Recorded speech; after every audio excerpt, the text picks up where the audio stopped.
Okay, so great exercise, right? You love it or you hate it, or you love to hate it. I love it, but it is very open chain for that leg. I mean, that is a very, like I kind of said earlier, it's easy to feel like, gosh, that's just floating and I don't feel where I am in space. That's another one with hypermobility. I find they have a really hard time with proprioception, with feeling where they are in space. So a towel is better. Oh, this is what I'm going to use. Sorry, guys, I'm all over the place.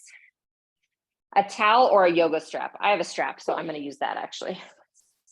A band doesn't work as well for this. You can, but I would rather it not be stretchy. So if you have a long towel or a yoga strap, that works best, but you can use a band, a resistance band if you want.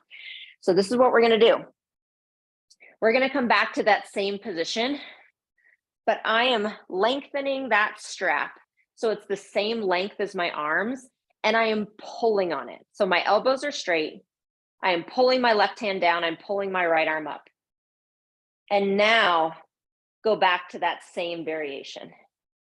And a lot of times it makes that leg just float up so much easier because I now have a connection in my upper body.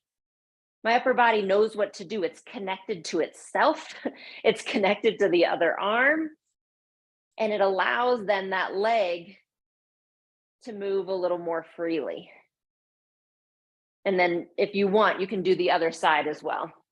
But that's a good example about how a prop or making something a little more closed chain can actually help the rest of the body feel where it is in space. And while you guys are doing that, I'm going to read, I think there's another question here. Okay. What a